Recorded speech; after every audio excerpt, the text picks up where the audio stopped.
స్తోత్రం, స్తుతి, మహిమ, ఘనత, ప్రభావం చెల్లించుకుంటున్నాం నైనా. ఈరోజు ప్రభా నైనా తండ్రి నీ వాక్య ధ్యానంలోకి వెళ్తుండగా నాతోని వింటున్న ప్రతి బిడ్డతో మీరే మాట్లాడి నిజమైన గందరగోళం ఎక్కడికి వెళ్ళొస్తుందో, ఎందుకు వస్తుందో, అవును ప్రభా నైనా ఈ గందరగోళాలకు వెళ్ళి మా జీవితంలో మేము బయట పడేది ఎలా అనే సత్యం గురించి మేము మాట్లాడుకుంటుండగా మీరే నాతోని ప్రతి బిడ్డతోని, అలాగే ప్రభా గందరగోళ పరిస్థితిలో ఉన్న ప్రతి బిడ్డకి, కన్ఫ్యూజన్ స్పిరిట్తో బాధపడుతున్న బిడ్డలకి ఈరోజు గొప్ప విడుదల కలగచేయమని యేసుక్రీస్తు నామములో ప్రార్థన తేడి వేడుకుంటూ సమర్పిస్తున్నాం తండ్రి. ఆమేన్. ప్రైజ్ లార్డ్ అండి. దేవునికి మహిమ కలుగును గాక. మరి ప్రార్థన చేసిన రీతిగా ఈరోజు దేవుడు మనకిస్తున్న వాక్యాంశం ఏంటంటే, is confusion from the lord. మరి ఎందుకు కన్ఫ్యూజన్ వస్తుంది? కన్ఫ్యూజన్ అనేది, గందరగోళం అనేది దేవుడు అనుమతిస్తాడా, దేవుడి నుండి వస్తుందా అనే మాట గురించి మనం ధ్యానించబోతున్నామండి. అవును, దేవాది దేవుడు మనతో మాట్లాడుతున్న అంశం ఏంటి అంటే ఈరోజు మరి గందరగోళానికి కర్త ఎవరు, గందరగోళాన్ని దేవుడు అనుమతిస్తాడా, దీని గురించి మనం ధ్యానించబోతున్నామండి. మరి మొట్టమొదటిగా ఈ ఆదికాండము 11వ అధ్యాయంలో మనం నేర్చుకుందాం. ఆదికాండము 11వ అధ్యాయం నుండి మనం నేర్చుకోబోతున్నామండి ఈరోజు. ఆ తర్వాత 2 కొరింథీయులకు రాసిన పత్రిక, మరి దాని గురించి కూడా ధ్యానిద్దాం. ఈ రెండింటిని బట్టి మనం ఈరోజు వాక్య ధ్యానంలోకి వెళ్దాం. 2 కొరింథీయులకు రాసిన పత్రిక 14వ అధ్యాయం 33వ వచనం ఏమి చెబుతుంది అని అంటే ఒకసారి మనం చదువుదామండి. ఇది 33వ వచనం ఏం చెప్తుందంటే, అలాగే పరిశుద్ధుల సంఘము అన్నింటిలో దేవుడు సమాధానమునకే కర్త కానీ అల్లరికి కర్త కాదు అని చెప్పేసి ఇక్కడ చెప్తా ఉన్నాడు. అంటే ఇక్కడ ఏమంటున్నాడు అంటే అల్లరికి కర్త కాదు అని చెప్తున్నాడు. అలాగే కన్ఫ్యూజన్కి కూడా కర్త కాదని ఇంగ్లీష్ బైబిల్లో రాయబడిందండి. ఆయన గందరగోళానికి కర్త కానే కాదు అని చెప్పేసి వాక్యం చెప్తుంది. సరే, ఇప్పుడు నేనేమంటున్నానంటే గందరగోళానికి ఆయన కర్త కానే కాదు. Is not the God of confusion. ఆయన మనల్ని గలిబిలిలోనికి నడిపించడు, కానీ సర్వసత్యంలోకి నడిపిస్తాడు. ఆయన మనల్ని చూచే దేవుడు, మాట్లాడే దేవుడు, మనల్ని వెలుగు మార్గంలోకి నడిపించే దేవుడు కదండి. అయితే మరి ఆదికాండము 11వ అధ్యాయాన్ని మనం కాసేపు ధ్యానిద్దాం. అక్కడ సందర్భం ఏంటంటే, భూమి అంతటా ఒకే భాషయు ఒకే పలుకును ఉండేనంట. ఎప్పుడండి? ఆరంభంలో. మరి ఆ సమయంలో జరిగింది ఏంటంటే, వారు తూర్పున ప్రయాణమై పోవుచున్నప్పుడు సేనారి దేశపు కొండ మీదకి వాళ్ళ మైదానంకు వారికి కనబడెను. అక్కడ వారు నివసించిరి. మనము ఇటుకలు వేసి బాగుగా కాల్చుదము రండి ఒకరితో ఒకరు మాట్లాడుకునేరి. రాళ్లకు ప్రతిగా ఇటుకలను, చూడండి అప్పటి వరకైతే రాళ్ళని వాడిన వారు ఇప్పుడు ఇటుకలు తయారు చేసుకుందామని చెప్పేసి వారికి ప్రేరేపణంట. మరి ఇటుకలు ఎట్లా తయారు చేయాలో కూడా వారు నేర్చుకున్నారండి. మరి ఇప్పుడు ఇటుకలు తయారు చేయడానికి మరి ఏ జ్ఞానం వాడుతున్నారో అది ఒక అయితే, మరి ఆ సమయంలో దేవుడిచ్చిన జ్ఞానంతో అప్పటి వరకు వాళ్ళ ఇల్లు కట్టుకోవడానికి ప్రతిదానికి వారు డైరెక్ట్గా రాళ్ళని వాడిన వారు మరి ఇటుకలు కట్టుకోవడానికి జ్ఞానంను సంపాదించుకొని ఆ ఇటుకలు కట్టేసి మరి ఏమనుకున్నారంటే, వారు మరి దేవుని ఉన్నత స్థలంలోనికి, అంటే దేవుడు ఉండే స్థలానికి వరకు మనము మెట్లెక్కినట్టుగా ఎక్కడానికి మనం ఒకటి కట్టుకుందాము అని చెప్పేసి వీళ్ళు ఆలోచన చేస్తున్నారంట. దానికి మరి ఎలాంటి పేరు పెట్టారో, ఒక గోపురం అంట కట్టుకొని దానికి ఆ పేరు కూడా అంటే మనం ఎక్కగలమని పేరు సంపాదించుకోవాలని వాళ్ళు ఆలోచన చేశారంట. అంటే వారు పేరు ప్రఖ్యాతులు కావాలని, ఆ భాష ఒక్కటే కాబట్టి వారు ఎలా అంటే అందరికీ మరి అర్థమయ్యే రీతిగా ఉంటారు. అంటే ఒకరు మాట్లాడుకుంది ఒకరికి అర్థమవుతుంది, ఒకరి తలంపులు ఒకరు తెలుసుకోగలుగుతారు. కాబట్టి ఒకే భాషలో ఉన్నారు, ఒకటే మాటల్లో ఉన్నారు కాబట్టి వాళ్ళందరి ఆలోచనలు ఒకే రీతిగా ఉన్నాయి. కాబట్టి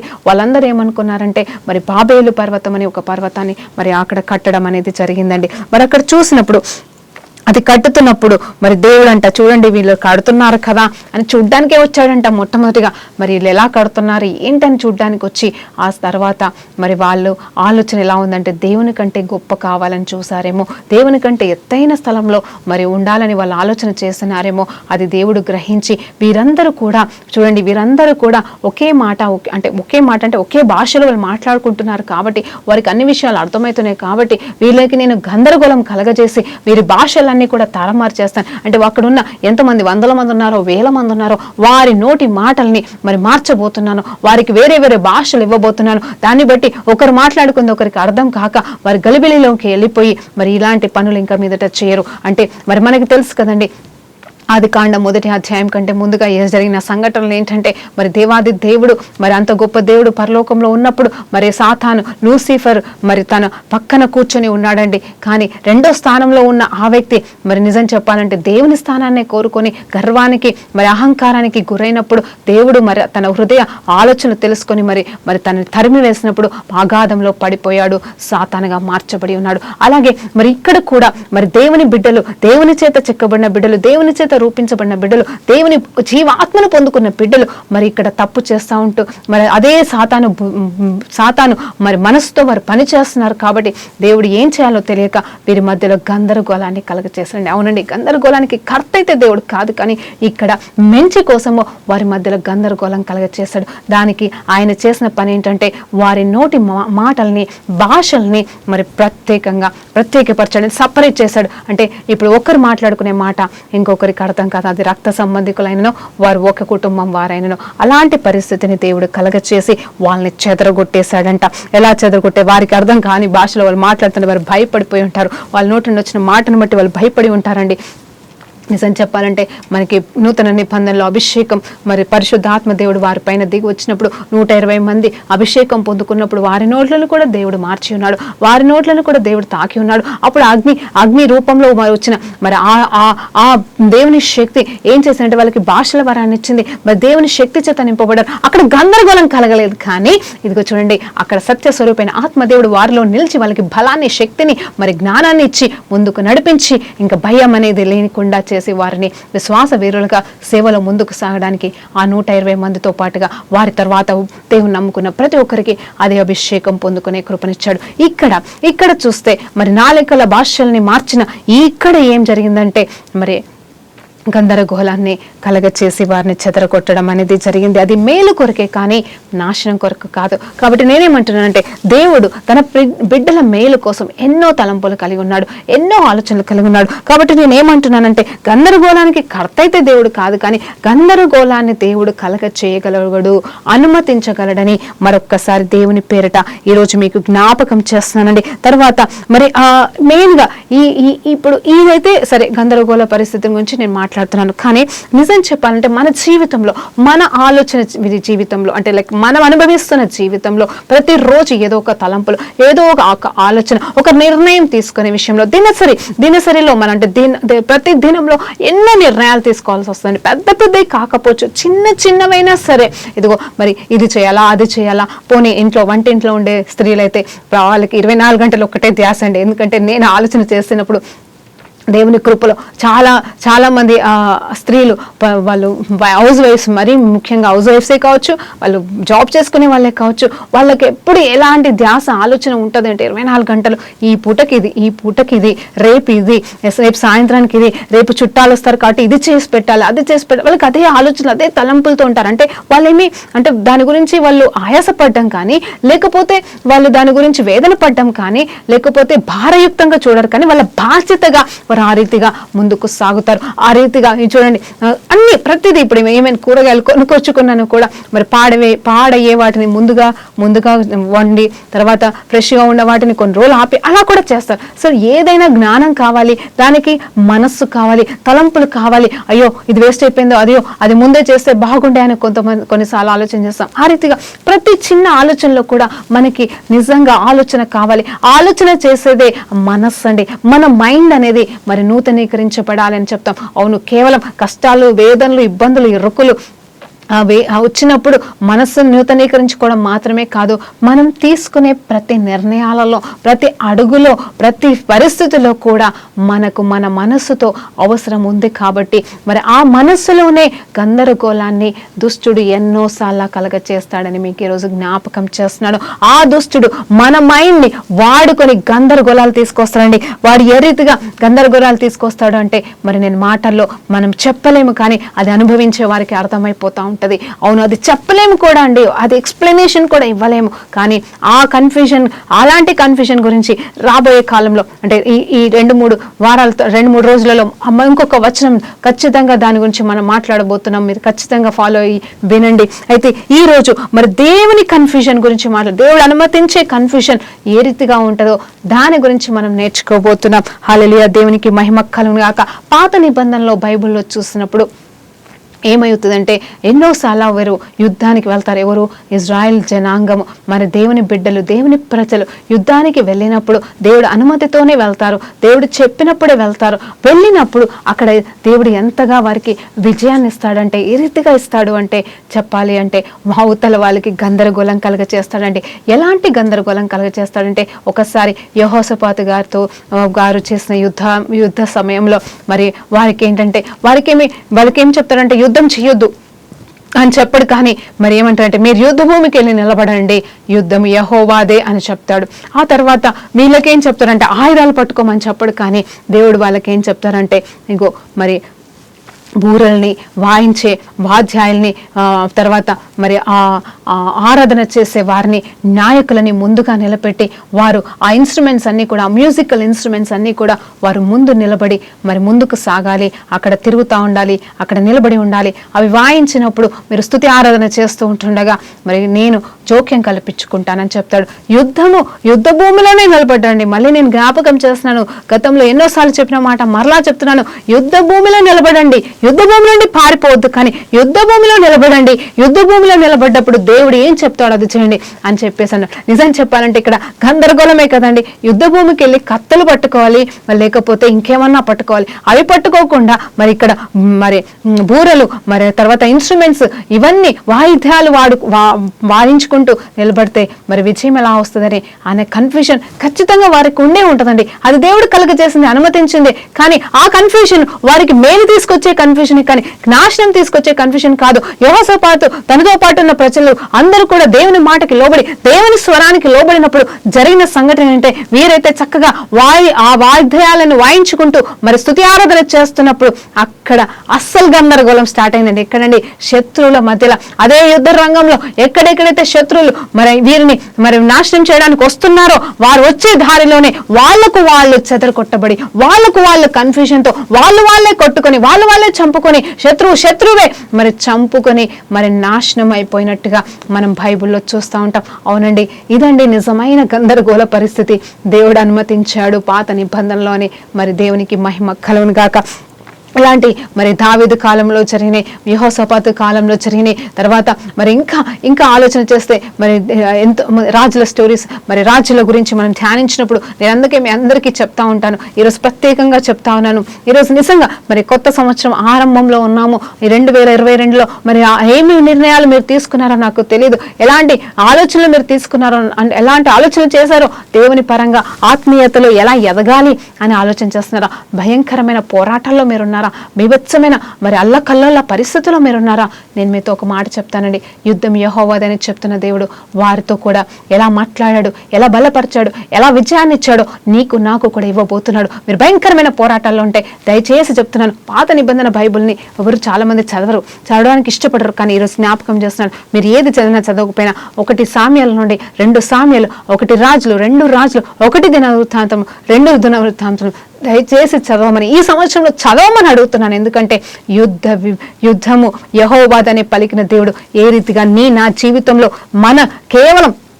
కేవలం ఈ లోకంలో జీవిస్తున్న మన పర్సనల్ జీవితంలోనే కాదండి, ఇప్పుడు ఎదుర్కొంటున్న పరిస్థితులు, ఈ లోకం ఎదుర్కొంటున్న పరిస్థితులలో కూడా ఎలా యుద్ధము చేయాలో, ఎలా నిలబడాలో కూడా దేవుడు మనకి వాటి ద్వారా వారి జీవితాల ద్వారా ఆ రాజ్యాల మధ్యలో జరిగిన యుద్ధాల ద్వారా దేవుడు ఎలా మహిమ పొందుకున్నాడో మనం జ్ఞాపకం చేసుకునేవాల్సినగా ఉన్నాము. కాబట్టి యుద్ధం యెహోవాదే, విజయం మనదే అని మరలా దేవుని పేరిట మీకు జ్ఞాపకం చేస్తున్నాను. ఏ యుద్ధ పోరాటంలో ఉన్నానో దేవుడు కొన్నిసార్లు మనకి గందరగోళం అనిపిస్తుంది, కన్ఫ్యూజన్ అనిపిస్తుంది. నేను దేవుని నుండి చెప్తున్నానండి, దేవుని నుండి వచ్చే గందరగోళ పరిస్థితుల గురించి మాట్లాడుతున్నాను. నేను మళ్ళీ చెప్తున్నాను, నేను సాతానుగాడు అనుమతించే వాటి గురించి నేను మాట్లాడట్లేదు, కానీ అది మేలు కొరకు అనుమతిస్తాడని చెప్తున్నాను. పోనీ మరి అలాంటి పరిస్థితుల్లో మనం ఏం చేయాలి? సరే, దేవుడితో అనుమతిస్తున్న ఈ గందరగోళాలలో మనం ఏం చేయాలి అంటే దేవుడు ఎందుకు అనుమతిస్తున్నాడు అనేది చూస్తే మరి సొల్యూషన్ ఏంటి తెలుసా అండి? ఒకటి, వీ హ్యావ్ టు వెయిట్. చెప్తున్నాను, జాగ్రత్తగా వినండి. ఇలాంటి పరిస్థితులు గుండా ఉన్నప్పుడు, సరైన నిర్ణయాలు తీసుకోలేని పరిస్థితులు ఉన్నప్పుడు, ఏం చేయాలో తెలియని పరిస్థితుల్లో, ఎవరి వైపు చూడాలో తెలియని పరిస్థితులు ఉన్నప్పుడు, అది ఏ పోరాటమైనా, ఏ స్థితి అయినా, ఏ ఆలోచన అయినా, ఏం తెలుసా అండి? ఫస్ట్ వెయిట్ చేయండి. వెయిట్ చేయండి. గంటనా, 2 గంటల, నెల, 2 నెలల, నాకు తెలియదమ్మా, నాకు తెలీదు. మీ సమస్య ఏ రీతిగా ఉంటే ఆ రీతిగా మీరు వెయిట్ చేయాల్సిందే. వెయిట్ చేస్తే ఏం జరుగుతుందో తెలుసా అండి? మరొక్కసారి ఆలోచించేద్దామా? మరొక్కసారి ఆనాడు మరి దేవుని సన్నిధిలో ఎదురు చూసిన వారికి ఎలాంటి విజయాలు వచ్చాయో అలాంటి విజయాలు మనం కూడా పొందుకుందాం. వెయిట్ చేస్తూ మౌనంగా దేవుడే చూసుకుంటాడని అప్పచెప్తూ దేవుని వాక్యాన్ని ధ్యానించుకుంటూ స్తుతి ఆరాధన చేస్తూ ప్రార్థన చేస్తూ మనం నిలబడ్డప్పుడు ఆయనే జోక్యం కల్పించుకొని ఆయన కార్యములు శీఘ్రంగా జరిపిస్తాడని దేవుని పేరిట మీకు చెప్తున్నాను. తర్వాత ప్రార్థన చేయండి. అవునండి, వెయిటింగ్ ఇస్ ఇంపార్టెంట్. వెయిట్ చేస్తూ ప్రార్థన చేయండి. ఆ ప్రార్థన చేసినప్పుడు మనకి ఎలాంటి నెమ్మదిని దేవుడు ఇవ్వబోతున్నాడంటే, ఆ జవాబు వచ్చినను రాకపోయిన ప్రార్థన చేసిన తర్వాత బలమైన ధైర్యం వస్తుందండి. అంటే ఏ మనుషులు ఇవ్వలేని ఓర్దార్పు, ఏ మనుషులు కూడా చెప్పలేనిది మరి దేవుడు ఒకవేళ ఆ సమయంలో ఆ వెయిట్ చేసినప్పుడే కావచ్చు, ఆ ప్రార్థన చేసినప్పుడే కావచ్చు, దేవుడు వాక్యం ద్వారానో, దర్శనం ద్వారానో, కళ ద్వారానో, ప్రేరేపణలోనో ఏదో ఒక రకంగా మాట్లాడి ఇస్తాడండి. మనకి ధైర్యాన్ని ఇస్తాడు, నెమ్మదినిస్తాడు. ఏమి ఇవ్వకపోయినా దేవుని జవాబు మౌనంగా ఉండను. అవునండి, దేవుని జవాబు కొన్నిసార్లు మౌనమే ఉంటుందండి. ఆ మౌనం కూడా మనము దేవుని జవాబుగా మనం తీసుకున్నప్పుడు ఏమవుతుందో తెలుసా అండి? మనకి నెమ్మది వస్తుంది. దేవుడు ఉన్నాడు, దేవుడు చూసుకుంటాడు. అవునండి, దేవుని వైపు తిరగడమే మనం చేసే నిజమైన ఆత్మీయ పోరాటంలో మొదటి ఆయుధంగా మనం నిలబడాలి. దేవునికి మహిమ. తర్వాత వాక్యం వైపు చూడాలండి. వాక్యాన్ని ధ్యానించాలా. ఎలాంటి వాక్యం ధ్యానిస్తారో నాకు తెలియదు, కానీ మనం అప్పుల్లో ఉంటే ఆ దేవుడు మరి అంటాడు కదా, దేవుని మహిమైశ్వర్యము చొప్పున మన ప్రతి అవసరత తీర్చబడును గాక. నేను అప్పు ఇచ్చేవాడిగా చేస్తాను, అప్పు ఇచ్చేవాడిగా చేస్తాను, అప్పు తీసుకునేవాడిగా చేయను అని చెప్పేసి దేవుడు మనతో మాట్లాడుతూ ఉంటాడు. ఇలాంటి వాక్యాలు ధ్యానించినప్పుడు మనకి ఆ టైంలో వెంటనే విడుదల రాదండి. ప్రభా నువ్వు అంటున్నావు, వాక్యానుసారంగా పట్టుకోమంటున్నావు. నోరు కన్ఫ్యూజ్ చేస్తే సరిపోదండి, హృదయం ఒప్పుకోవాలి. కాబట్టి ఆ సమయంలో వెయిట్ చేస్తూ ప్రార్థన చేస్తూ కనిపెడుతూ ఆ వాక్యాన్ని ధ్యానించినప్పుడు తెప్పరిల్లు పాట అనేది ఖచ్చితంగా దేవుడు కలగ చేస్తాడు. అది మనకి విశ్వాస బలంగా మార్చబడుతుంది. దేవునికి మహిమ కలుగును గాక. నిజం చెప్పాలంటే వాక్యం అనేది అది మన జీవితంలో ఫైనల్ అథారిటీగా ఉంటుందండి. Final authority. ఇంకా తిరుగులేదు.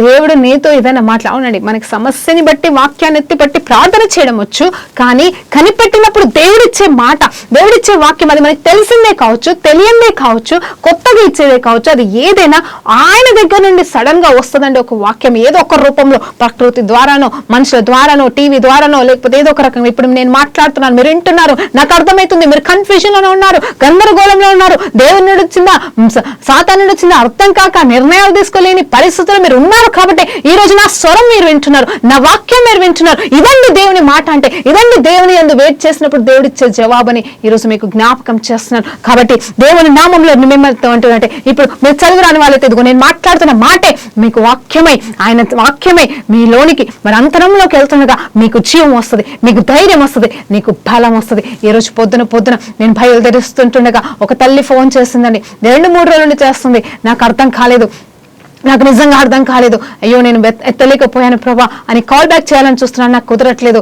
ఏదేమైనాను ఈ రోజైతే మరి బస్సులో ప్రయాణం చేసి వస్తుంటుండగా ఆ తల్లి మరి నాకు కాల్ చేసింది. అమ్మా సారీ అమ్మా, 2-3 రోజులు మీరు చేస్తున్నారు కానీ నేను ఎత్తలేకపోయాను, నన్ను క్షమించండి అన్నప్పుడు, అవునమ్మా పర్వాలేదు, కానీ ఒక సమస్య ఏంటమ్మా అన్నప్పుడు, నేను చచ్చిపోవాలనుకుంటున్నాను, నీతో మాట్లాడి చచ్చిపోవాలనుకుంటున్నాను అని చెప్పేసి అనేది. నాతో మాట్లాడి చనిపోవడం ఏంటమ్మా, ఏమి జరిగింది నీకు, అసలు ఏమైంది అని అంటే, నేను ఈ బాధలు భరించలేకపోతున్నా, ఈ వేదనని భరించలేకపోతున్నా అన్నప్పుడు నేను ఒక్కటే మాట అన్నాను, అమ్మా ఇది కాదు నువ్వు కాదమ్మా, నువ్వు ఎందుకు ఇలా చేస్తున్నావు, నీ తలంపులు ఇవి కాదు, నీ ఆలోచనలు ఇవి కానే కాదు. అలాంటప్పుడు నువ్వు ఎట్లా ఇలాంటి నిర్ణయం తీసుకుంటున్నావు, నువ్వు తీసుకోవడానికి వీలు లేదని చెప్పేసి ఎక్కువసేపు మాట్లాడుతుంటే తన బాధని కక్కుతుంది. కానీ మనం చెప్పేది తనకి అర్థం చేసుకునే స్థితిలో ఉండదు. కాబట్టి వెంటనే ఒకటే మాట అన్నా, అమ్మా మీరు ఏమీ బాధపడకూడదు, దయచేసి దేవుని వైపు చూడండి అని ఒకే ఒక మాట చెప్పి నేనేం మాట్లాడలేదండి. ఎందుకంటే మాట్లాడితే రిసీవింగ్ చేసుకునే పరిస్థితులు లేదని నాకు అర్థమైంది. తన బాధను కుమ్మరించుకునే స్థితిలోనే ఉంది. కానీ మరి నేను చెప్పేది వినే స్థితిలో తను లేదు. కాబట్టి వెంటనే ఒకటే మాట అన్నాను, ప్రార్థన చేస్తానమ్మా అన్నాను. కేవలం అమ్మ నేను ప్రార్థన చేస్తా, నాకు కొంచెం టైం అమ్మా, ఇదిగో సాయంత్రం వరకు నాకు టైం నేను మళ్ళీ నీకు కాల్ చేస్తాను ఈ లోపల నేను పని మీద వస్తున్నాను, ఇదిగో నేను స్టూడియో పని మీద వెళ్తున్నాను అన్నప్పుడు సరే అమ్మ ప్రార్థన చేయనింది. నేను అదే బస్సులో అలాగే కూర్చొని ప్రార్థన చేసినప్పుడు దేవుడు తనలో ఉన్న ఆ భారాన్ని, ఆ సూసైడల్ స్పిరిట్ని మరి మొత్తం తీసివేసినట్టుగా నేను చూశాను. ఆమె కూడా అదే సాక్ష్యము ప్రార్థన తర్వాత మరి చెప్పిందండి. ఒకటే మాట అన్నాను, అమ్మ అది దేవుని ప్రణాళిక కాదు, అది సాతాన్ ప్రణాళిక. నువ్వు కానీ సూసైడ్ అటెంప్ట్ చేసుకొని చనిపోతే నువ్వు నరకానికి వెళ్తావో పరలోకానికి వెళ్తావో నాకు తెలియదు. కానీ ఇదిగో నీ ద్వారా నీ కుటుంబ సభ్యులు రక్షణలోకి రావాలి, నీ ద్వారా నీ బిడ్డలు మారు మనసు పొందుకోవాలి. నిన్ను నీ అడ్డు తొలగిస్తే, చూడండి నీ అడ్డు తొలగిస్తే సాతాన్ గాడికి ఇంకా అడ్డు ఉండదు. కాబట్టి నీ కుటుంబాన్ని సర్వనాశనం చేయాలని చూస్తున్నాడు.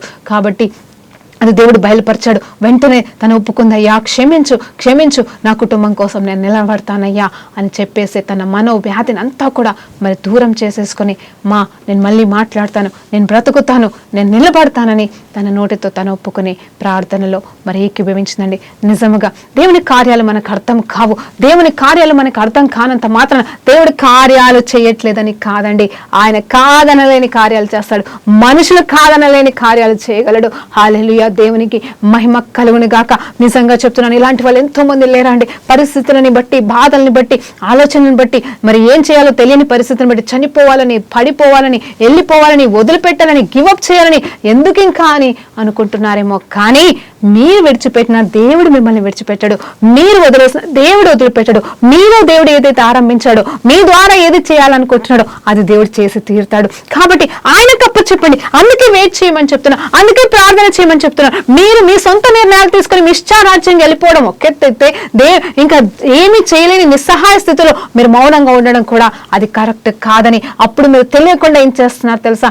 సాతాన్ని గెలిపిస్తున్నారండి. దయచేసి ఈ మాట నేను ఎప్పటికీ చెప్తాను, మీరు ఓడిపోయినా పర్వాలేదు, దేవుణ్ణి ఓడించనివ్వకండి. దేవుడు ఓడిపోకుండా, అంటే దేవుడు ఓడిపోడు, కానీ నేను చెప్తున్నాను సాతాన్ని గెలవనీయకండి. మీ జీవితంలో దేవుని చిత్తమే జరగాలి. సాతాను గాడి రాజ్యాలు, ఆలోచనలు పట్టా పంచలైపోవాలని ప్రార్థన, విశ్వాసం, రోషం అనేది ప్రతి క్రైస్తవ బిడ్డకి ఇది కలిగి ఉంటే చాలండి. ఇదే క్రైస్తవ జీవితానికి పునాది. ఇదే నువ్వు క్రైస్తవుడు అని చెప్పడానికి నీలో ఉన్న ఆ ప్రాణం తెప్పరిల్ల చేసే పరిస్థితిలోకి నువ్వు తీసుకొస్తావు. హల్లెలూయా, దేవునికి మహిమ కలుగును గాక. ఎందుకంటే ఏదేమి జరిగినానో ఆయన చిత్తమే మన పట్ల జరగాలని సమర్పించుకుందాం. దేవునికి మహిమ కలుగును గాక. మరి తర్వాత 4వ మాట, మొదటిగా వెయిట్ చేయమన్నాను. వెయిట్ చేయండి, దేవుని యందు నిరీక్షణ కలిగి ఉండండి, ప్రార్థన చేయండి. 3వది వాక్యం మీద ఆధారపడండి. మరి తర్వాత 4వ మాటగా అడగండి, మనుషులను అడగండి, సలహాలు తీసుకోండి. ఏం చేయాలమ్మా, ఎట్లా చేయాలి, ఎలా ఉండాలి అని సలహాలు తీసుకోండి. అందరి దగ్గరికి సలహాల కోసం పోవద్దు. దయచేసి ఆ జ్ఞానాన్ని కూడా మీరు వాడుకోవాలా. ఎవరికి పడితే వారికి నీ సమస్యలు చెప్తే నిన్ను అల్లకల్లోలం చేసేస్తారు, ఇంకా గందరగోళంలో నడిపిస్తారు, నిన్ను ఇంకా దూషిస్తారు. అది ఇంకా మనోవ్యాధికి తీసుకొస్తుంది. కాబట్టి ఆ సమయంలో ఎవరికి పడితే వారికి చెప్పుకునే దానికంటే ముందు ఎవరికి చెప్పుకోకుండా బెటర్. కానీ ఒకవేళ నమ్మకమైన వారు, నీకోసం ప్రార్థన చేసేవాళ్ళు, నీ వైపు చూసేవాళ్ళు, నీకోసం నిలబడేవాళ్ళు ఎవరైనా ఉంటే, అలాంటి వారు నీ చుట్టుపక్కల ఉంటే, నీకు తెలిసిన వాళ్ళు ఉంటే వారికి కాల్ చేసి మాట్లాడొచ్చు, లేకపోతే వారిని కలిసి మాట్లాడొచ్చు. దానివల్ల ఏమొస్తుంది తెలుసా అండి, మరి ఆలోచనలు మనుషుల వశం కానీ నిర్ణయాలు దేవుని వశం అని మరి సామెతల గ్రంథం 16వ అధ్యాయం 1వ వచనం అలాగే చివరి వచనంలో చెప్పినట్టుగా మనుషులు ఎన్నో ఆలోచనలు మనకి ఇస్తారు. కానీ ఆలోచన చొప్పున కాకుండా మా ఆలోచనలన్నీ కూడా దేవుని పాదాల దగ్గర సమర్పించి, అలా ప్రభా ఇప్పుడు ఇన్ని ఆలోచనలు అయితే మేము కలిగి ఉన్నాము, ఇందులో నీ చిత్తమేదో అని చెప్పేసి అడిగేసి నిర్ణయాలు తీసుకొనివలసిన వారిగా మనం ఉండామండి. దేవునికి మహిమ కలుగును గాక. చూడండి, ఇప్పుడు నేను మళ్ళీ అడుగుతున్నాను, నా జీవితంలో నేను ఎన్నో ఎక్స్పీరియన్స్లు పొందుకున్నాను. మరి ఏ విషయంలో తెలుసా? వాక్యం విషయంలో నేను ఏదైనా సమస్య గుండా బాధపడతా ఉన్నప్పుడు, మరి వేదన పడుతున్నప్పుడు, ఆలోచన కలగలేకపోయిన పరిస్థితి ఉన్నప్పుడు నేను ఇలాగే కూర్చొని ఉంటాను. దేవా, నేను మౌనంగా ఉన్నానేసే, నేను మాట్లాడాను అనుకో నా బుర్ర పని చేస్తుంది, నేను ఆలోచన చేశాను అనుకో నా ఆలోచనలు కరెక్ట్ కాదో నాకు తెలియదు, కాబట్టి నాకేం చేయాలో తెలియట్లేదని చెప్పేసి నేనేం చేస్తానంటే వాక్యాలు కూడా ఎత్తుక్కోనండి. ఎత్తుకోవడం కూడా వేస్ట్. అంటే ఎత్తుక్కోకూడదని కాదు, వెతుక్కుంటే మనకి తెలిసినవి వెతుక్కుంటాం, అది చదివినప్పుడు మనకి అది తెలుసు కదా అన్నట్టే ఉంటుంది. ఆత్మదేవుణ్ణి మనము అనుభవించలేము, ఆ సత్యం మనకు అర్థం కాదు. కానీ ఆత్మదేవుని కార్యాలు ఏ రీతిగా అనుభవించగలమో ఆ రీతిగా ఆత్మదేవునికి సమర్పించినప్పుడు దేవుడే మనల్ని అనుకోని రీతిగా వాక్యంలోకి నడిపిస్తాడు. నేనేం చేస్తాను తెలుసా అండి, నా అనుభవంలో చెప్తున్నాను. నేను బైబుల్ రీడింగ్ కంటిన్యూస్గా డైలీ చేసినాను, అప్పుడప్పుడు చేసినాను. బైబిల్ రీడింగ్ చేసినప్పుడు కంటిన్యూషన్లో వెళ్ళిపోతూ ఉంటాను. నాకు ఇంకా సమస్య భయంకరంగా ఉంది, నేనేం చేయాలో తెలియట్లేదు అన్న పరిస్థితి వచ్చినప్పుడు నేను చేసే మొట్టమొదటి పని అంటే ప్రార్థన కూడా చేయను, ఆరాధన కూడా నాకు రాదు, ఏం చేయాలో అర్థం కాదు. కానీ ఒక్క పని చేస్తాను. ఆ రోజు నేను చదవవలసిన బైబిల్ రీడింగ్ ఎక్కడైతే ఆగిపోయిందో అక్కడికి వెళ్ళి కంటిన్యూ చేయడం స్టార్ట్ చేస్తాను. ఇంకేం పట్టించుకోను. ముందు ఈ బైబిల్ అయినా చదువుతాను, 2-3 అధ్యాయాలైనా చదువుతాను, నాకు పోర్షన్ అయినా కంప్లీట్ అయిపోతుంది, నా సిలబస్ అయినా అయిపోతుంది అన్నట్టుగా నేను ఏం చేస్తానంటే దేవునికి అప్పచెప్పేసి నాతో మాట్లాడు ప్రభా అంటే దాని నెక్స్ట్ ఏముంటుందో నాకు తెలియదు కాబట్టి తెలియదు, కానీ ఆ కంటిన్యూషన్ వెళ్ళిపోతాను. అంటే ఎక్కడ ఆపేసానో బైబిల్ చదవడం అక్కడ నేను కంటిన్యూ చేసినప్పుడు దేవుడు నేనున్న పరిస్థితికి కరెక్ట్ జవాబిస్తాడండి. ఇదండి దేవుని కార్యాలు, ఇదండి దేవుని ఆలోచనలు. నేనేమంటున్నానంటే దేవుడు మనకి నిజంగా ఎన్నో ఆలోచనలు ఇస్తాడు, పరిస్థితుల్లోకి వెళ్ళి మనం నడిపిస్తాడు. ఎందుకంటే దేవుని మీద ఆధారపడటం మనం నేర్చుకుంటాం. సాతానైతే గెలవనివ్వద్దు, కానీ దేవుని వైపు చూసి దేవుని కోసము మనము నిలబడదాం. నిజం చెప్పాలంటే ఒక్కసారి సౌలు గారి జీవితాన్ని చూద్దామా. సౌలు దేవుని స్వరంని విన్నవాడే. మరి ఎలా విన్నాడు అంటే సామ్యుయేలు ద్వారా విన్నవాడు. ఎప్పుడు ఏ సమస్య వచ్చినా సామ్యుయేలు దగ్గరికి వెళ్ళేవాడు. కానీ మరి దేవుని ఆత్మ అతని నుండి దూరం అయిపోయినప్పుడు, మరి తప్పు చేసినప్పుడు తప్పు సరిగా ఒప్పుకోలేదు సరిగదా. తను ఏం చేశాడంటే సామ్యుయేలు చనిపోయిన తర్వాత ఒక నిర్ణయం, ఒక యుద్ధ పోరాటంలో నేనేం చేయాలి అనే ఆలోచన కలిగి ఉన్నప్పుడు అతను ఏం చేశాడు తెలుసా అండి, అతను పోనీ అక్కడ మరి ఎంతో మంది దేవుని సేవకులు ఉన్నారు, అభిషక్తులు ఉన్నారు, మరి ప్రవక్తలు ఉన్నారు, వారి దగ్గరికి వెళ్లకుండా ఆయన ఎక్కడికి వెళ్ళిపోతాడంటే చనిపోయిన సామ్యుయేలుని లేపాలని చెప్పేసి మరి ఎక్కడికి వెళ్ళిపోయాడు. దేవుడి వైపు కూడా తిరగలేదండి. ఎందుకంటే దేవుడి వైపు తిరుగుతున్నాడు, దేవుడి దగ్గర నుండి జవాబు రావట్లేదు కాబట్టి కనీసం వేరే సేవకుల దగ్గర కన్నా వెళ్లాల్సింది ఆ పని కూడా చేయలేకపోతున్నాడు. ఎందుకంటే తనకు అర్థమైపోయింది తృణీకరించబడ్డారని. ఆ సమయంలో కనీసం పశ్చాత్తాపడాల్సిన వ్యక్తి ఆ రీతిగా కూడా పశ్చాత్తాపడకుండా మరి కర్ణపిశాచులు వాళ్ళ వైపు వెళ్ళారు. సోదు చెప్పే వాళ్ళ దగ్గరికి వెళ్ళేసి మరి సామ్యుయేలు యొక్క ఆత్మని లేపడానికి ప్రయత్నం చేశాడు. లేపాడు కూడా అండి. ఆ పరిస్థితుల్లో లేపినప్పుడు జరిగిన సంఘటన ఏంటంటే మరి అక్కడైతే సామ్యుయేలు గారిని లేపి ఆయన ఆత్మ మాట్లాడినంత మాత్రాన తనకేం మేలు కలగలేదు, కానీ జరగవలసిన కీడేమీ ఆగిపోలేదు. ఇంకా నష్టానికి నష్టం, శాపానికి శాపం అనేది తనకి తన కుటుంబానికి వచ్చిందండి. ఆ రీతిగా మనం ఉండకూడదు, మనం అక్కడిక్కడ వెళ్ళకూడదు. కానీ దేవుని వైపు, దేవుని వాక్యంలోనికి, దేవుని సన్నిధిలో ఎదురు చూస్తున్నప్పుడు ఆయనే కలుగజేసింది ఆయననే, విడిపించేది ఆయనే కాబట్టి ఆయన మనకి సంపూర్ణమైన విడుదలనిస్తాడని మరి దేవుని పేరిట జ్ఞాపకం చేస్తున్నాను. మరొక్కసారి మరి ఆ రోజు మరి దేవుడు ఆ భాషల్ని ఆ రీతిగా మరి సపరేట్ చేయడం వల్లనే ఇన్ని భాషలు వచ్చాయేమో అని నేను అనుకుంటా ఉన్నాను. సరే, ఎన్ని భాషలు వచ్చినానో దేవుని మాట మాత్రం మారని మాట. ఆయన ఆత్మస్వరం మారదు మన జీవితంలో, ఆయన నడిపింపు మారదు, ఆయన పరిశుద్ధాత్మ దేవుని శక్తి మారదు. ఎవరు ఏ భాషలో ఎక్కడ ఉన్ననో ఆయన మాత్రం సజీవుడు, సర్వోన్నతుడైన దేవుడు మన పక్షాన ఉంటాడండి. ప్రార్థన చేసుకుందాం. ఈరోజు నిజముగా ఎంతమంది జీవితంలో ఉన్న అల్లకల్లోలాలు ఆ దేవుడు అనుమతించినవే కావచ్చు, దుష్టుడి వల్ల వచ్చినవే కావచ్చు, అవన్నీ కూడా తొలగిపోతున్నాయని మీరు ఖచ్చితంగా నమ్మి విశ్వసించి దేవుని వైపు తిరిగి చూడండి. ప్రార్థన చేసుకుందాం. పరిశుద్ధ గొప్ప దేవానికి స్తోత్రం, స్తుతి, మహిమ, ఘనతయు ప్రభావం చెల్లించుకుంటున్నాం. రచ్చ ఈ సమయంలో ఉన్న పాట మీ పాదాల దగ్గరకు వచ్చేటకు వారికి ఇచ్చిన ధన్యతకై వందనాలు. అవును తండ్రి, ఈరోజు ప్రభా నేను నీ పాదాలు పట్టుకుని అడుగుతున్నానయ్యా, ఎంతమంది అయితే వేదనతో ఉన్నారో, కంగారులో ఉన్నారో, గందరగోళంలో ఉన్నారో నైనా, అది నువ్వు అనుమతించిందే కావచ్చు, అది ఏదైనా నువ్వు ప్రభా నైనా వారి జీవితంలో ఒక నిర్ణయం దయచేసి మీరే సమస్త మహిమాగంతా ప్రభావాలు పొందుకోమని యేసుక్రీస్తు నామములో ప్రార్థన అడిగి వేడుకుంటూ పొందుకుంటున్నాం తండ్రి. ఆమేన్, ఆమేన్.